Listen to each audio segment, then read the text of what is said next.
정부가 대내외 경제 여건이 녹록지 않다고 평가하고 민생과제를 속도감 있게 추진하겠다고 밝혔습니다. 배달 플랫폼과 입점업체의 상생을 위해 지난해 상생협의체를 통해 도출한 방안도 발표했습니다. 신국진 기자입니다. 김범석 기획재정부 1차관은 지난해 4분기 국내 총생산 성장률과 관련해 국내 정치 상황에 따른 경제심리 위축 등으로 내수가 어려운 모습을 보였다고 평가했습니다. 그러면서 올해도 미국 신정부의 정책 전개 상황과 경제심리 회복 시기 등 불확실성이 높아 경기 여건이 녹록지 않다고 설명했습니다. 정부는 미국 신정부의 정책 변화를 면밀히 분석해 기민하게 대응하기로 했습니다.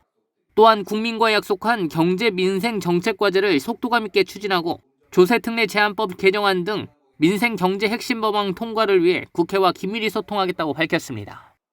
미국 신정부의 정책 변화를 면밀히 분석하고 기민하게 대응하는 가운데 국민들께 약속드린 경제 민생 정책 과제를 속도감 있게 추진해 나가겠습니다. 정부는 설 명절에 대비해 장바구니 물가 안정에 총력을 다하고 있다고 밝혔습니다. 김 차관은 16대 성수품은 역대 최대인 26만 5천 톤 공급을 목표로 지난 7일부터 20일까지 계획 물량의 70% 이상 공급했다며 농축수산물 할인 지원도 1,000억 원으로 확대했다고 강조했습니다. 정부는 설 이후에도 주요 농축수산물 할인을 지원하고 물가관계 차관회의를 통해 가격 불안 품목 동향을 점검할 계획입니다.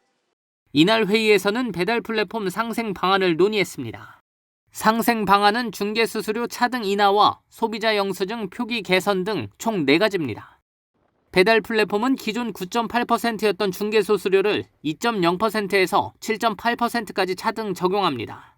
배민과 쿠팡은 2월 말, 3월 말 각각 수수료를 인하하고 차등 적용 기준은 매출액에 따라 다르게 산정하기로 했습니다. 중개수수료와 결제수수료 등이 표기되는 소비자 영수증 역시 배민은 6월, 쿠팡과 요기요는 3월 시행을 목표로 시스템을 개편하고 있습니다.